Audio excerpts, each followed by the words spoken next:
Halo teman-teman semua, langsung aja ya di edisi kali ini kita akan langsung bahas dua topik besar dan dua-duanya sama-sama mantan pemain Paris Saint-Germain PSG, yaitu Lionel Messi dan juga Kylian Mbappe. Em, Messi gua akan bahas soal pertandingan yang baru aja selesai di mana dia berhasil membawa Inter Miami menang 4-0 menghadapi atau melawan Atalanta. Nah, seperti apa nanti gua akan eh, bahas juga situasi di di Inter Miami, pertandingannya juga seperti apa karena menarik ya teman-teman ya. Mungkin ada aspek lain yang nanti bisa akan gua angkat di sini. Dan yang kedua soal Kylian Mbappe. Masih soal Mbappe, tapi gua akan lebih in-depth lagi. Jadi gua ngerangkum dari beberapa sumber lah sehingga gua akan jadikan sebuah sajian cerita terkait dengan update atau situasi terakhir seperti apa sih posisi Mbappe di antara segitiga Mbappe bahkan segi empat Mbappe, kemudian klubnya Paris Saint-Germain dengan Al Nassr presidennya, lalu Al Hilal yang mau boyong dia dan juga tentunya Real Madrid. Itu ya, Real Madrid juga kita tahu mau membeli atau memboyong yang bersangkutan dengan Mbappe. Oke, gue mulai dari Lionel Messi dulu. Kenapa gue angkat soal sentuhan ataupun keberadaan Lionel Messi di Inter Miami ini memang pelan tapi pasti mulai menunjukkan ya bahwa he is a champions gitu. Jadi pengaruh positifnya banyak banget dari yang eh, Inter Miami ini kan jadi gini, MLS itu kan ada dua divisi, dua conference ya, East dan West.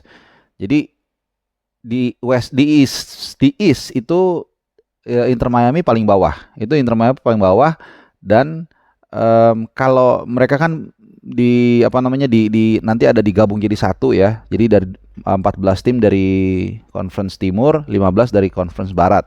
Itu juga ada satu tabel baru lagi yang digabung semua. Nah, nanti tuh di situ akan diakumulasikan siapa nomor satu, nomor dua. Jadi kayak contoh ini misalnya ya, di East itu yang juara satunya atau peringkat satunya itu San Luis City. Di barat itu Cincinnati. Nah, tapi kalau digabung jadi satu, itu San Luis nggak jadi nomor dua atau nomor satu juga. Dia ada di posisi San Luis itu ada di posisi sebentar ya, ada di posisi tiga.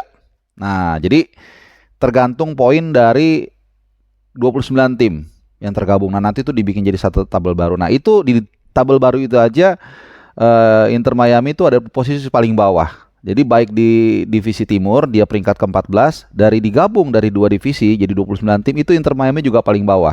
Dan mereka sudah 6 pertandingan tanpa kemenangan di MLS, tapi kemudian dua laga terakhir dengan Messi walaupun di Piala Liga Inter Miami langsung mencatat 2 kemenangan dan dua-duanya ada andil besar Messi baik ketika menghadapi Cruz Azul di Piala Liga maupun ketika mengalahkan Atlanta United 4-0. Nah, setelah ini mereka akan libur cukup lama. Nanti 21 Agustus lagi mereka akan mulai menghadapi Charlotte. Nah, jadi kembali lagi soal Messi, kenapa gue mengatakan atau gue nggak tahu judulnya apa nanti ya. Jadi pengaruh positif Messi. Ya karena memang kalau gue kebetulan nonton pertandingannya kemarin Atalanta United itu sampai kiper-kipernya juga jadi mainnya bagus. Dan yang tadinya kita nggak tahu ada pemain lain di Inter Miami yang bagus itu juga mencuat, seperti salah satunya Robert Taylor. Ini pemain Finlandia dan teman-teman harus ngelihat juga nih selain Messi, yaitu pemain sayap kirinya. Dia kemarin ngasih assist 1 ke Messi dan juga cetak 2 gol. Nah, yang menarik yang gue bilang tadi pengaruh positif apa? Selain pemain lain juga lebih semangat, ini yang selalu kita sering bilang ini vibes yang bagus lah gitu. Jadi hampir setiap pemain itu tampil sangat luar biasa ya. Termasuk tadi gue bilang kipernya mereka gue lupa namanya, itu save 1 penalti, banyak penyelamatan banget. Terus juga si Robert Taylor ini tadi bahkan as a team mereka juga tampil jadi lebih solid. Kenapa gue bilang lebih solid? Jadi ada satu momen setelah Robert Taylor itu cetak 2 gol dan 1 assist, kemudian dia diplot jadi striker utama. Jadi bola dikasih ke dia semua supaya dia bisa mencetak hat-trick. Artinya as a team mereka juga tampil bagus, bukan hanya menonjolkan individu masing-masing. Nah, sedikit gue akan singgung mengenai gol-gol Messi. Menariknya 2 gol. Jadi sebelumnya dia lawan Cruzasu 1 gol kan teman-teman ya. Free kick kita udah tahu semua yang sekaligus juga menjadi match winner atau gol kemenangan. Dan kemarin menariknya 2 gol itu pakai kaki kanan. Jadi yang pertama itu long pass ini dari Sergio Busquets.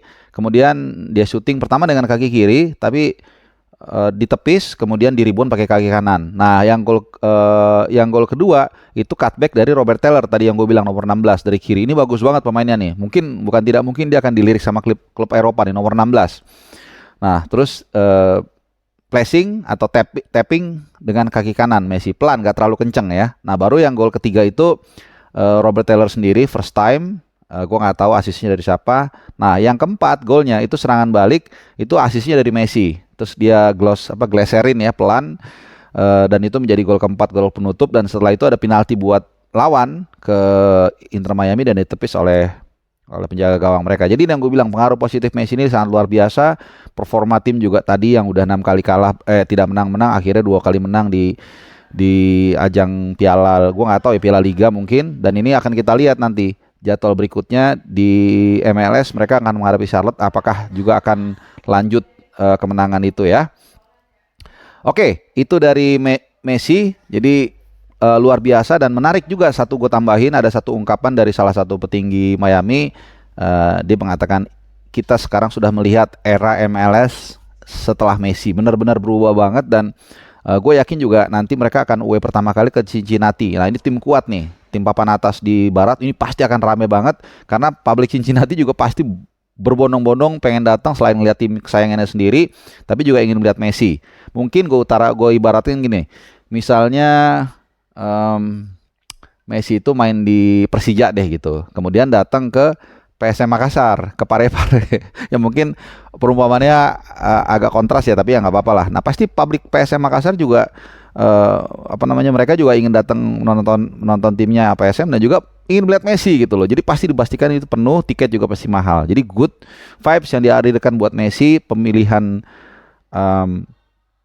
karir yang sangat bagus menurut gua. Jadi dia menjadi terang, menjadi lilin di tengah kegelapan MLS ya. Karena kan selama ini orang ngomongin Saudi Pro League dengan gelontoran uang dan pemain-pemain dunia, tapi dengan ada satu Messi aja MLS sekarang sudah berubah dan itu keren banget mainnya kemarin. Oke. Nah, kalau Messi sedang berbunga-bunga, berbulan madu, tapi tidak demikian dengan mantan rekan setimnya yaitu Kylian Mbappe. Kylian Mbappe sekarang ada di pusaran cinta segi 4 atau bahkan segi 5 ya. Jadi gini situasinya teman-teman, ini menarik ya. Sekali lagi tadi yang gue bilang ini setelah gue rangkum dari berbagai sumber. Sebenarnya yang paling ideal dan yang memang paling memungkinkan dan paling pas adalah Kylian Mbappe ke Madrid. Ini dulu poinnya. Tapi memang yang menjadi masalah adalah Madrid baru beli Jude Bellingham 100 juta pound lebih. Sehingga dia juga harus mikir-mikir nih, duit gue mungkin ada tapi juga harus berhemat-hemat lah. Nah, sekarang Madrid punya 2 opsi, teman-teman ya. Pertama, dia beli langsung, ya dengan tentunya dia harus mengeluarkan duit begitu besar, transfer fee, ya tapi lu udah bisa pakai dia dari sekarang. Ya kemudian aman, pokoknya udah bisa pakai dia dari sekarang lah. Oke? Atau dia tunggu setahun, entah si Mbappe itu dipinjamkan kemana, ke MU mungkin, bisa juga MU juga lagi butuh striker, atau mungkin ke Chelsea atau whatever lah.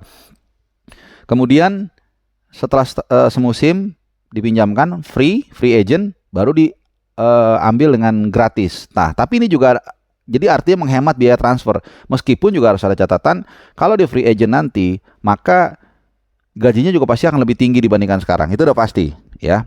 Dan dia juga belum tentu dapat Mbappe. Kan pasti ada klub lain juga yang mungkin menginginkan dia. Kita nggak pernah tahu. Ya mungkin juga ya whatever lah gitu. Artinya tetap ada kemungkinan dia tidak akan ke Madrid gitu ya. Atau bisa juga opsinya tetap nih setahun dulu Mbappe nggak kemana-mana, maksudnya nggak ke Madrid, tapi dia bukan nggak kemana-mana, dia nggak ke Madrid, tapi dia ke Arab Saudi karena di sana dia akan dapat duit begitu besar. PSG juga bisa casing dia, dapat 259. Nah, ini terakhir kali nih gua luruskan ya. Biaya transfer itu 259 juta pound sterling. Ini 5 triliun. Makanya gue bilang kemarin setara dengan APBD Jambi. Belum lagi gajinya, dia akan menerima lebih dari 170 juta pound per tahun karena patokan dari L'Equipe Ronaldo aja dapat 177 juta pound sterling per tahun. Jadi kalau Mbappe minimal segitu atau bahkan lebih dari itu. Jadi Mbappe juga bisa main, dapat duit gede, PSG juga casing. Cuman ini tidak ideal karena ya kita nggak tahu lah levelnya di Saudi Pro League seperti apa. Apakah nanti setelah setahun level dia atau kemampuan dia sama seperti sekarang, ini yang mungkin ditakutin. Jadi situasi ini tidak mudah. Jadi sama masing-masing punya kepentingan. PSG pengen casing dia saat ini supaya dapat duit, sementara Mbappe pengen pasti main di Madrid. Madrid juga pengen punya Mbappe, tapi Mbappe tahu kalau dia ke Madrid transfernya mungkin gak segede ke Saudi, sehingga PSG juga lebih prefer jual Mbappe ke Saudi. Nah jadi complicated ini situasinya. Nggak. Kalau Mbappe pasti pengen ke Madrid, Madrid juga pengen Mbappe. Cuman ada PSG yang punya kepentingan sebagai owner, sehingga kita sempat kemarin dengar ada opsi PSG Al Nassr kalau dia kesel, kalau si Mbappe ini nggak mau pindah menerima tawaran Arab Saudi, dia akan diparkir setahun nggak main sama sekali. Nah ini juga pusing. Akhirnya apa? Tim nasional Prancis atau Les Bleus juga berkepentingan, jangan dong, ini pemain gue masa nggak dikasih main setahun, ini bisa 2024 nanti Piala Eropa, nanti dia bisa nggak compete gitu. Jadi situasinya memang sangat sulit. Jadi ya kita tunggu, mungkin ini akan menjadi transfer yang paling seru musim ini.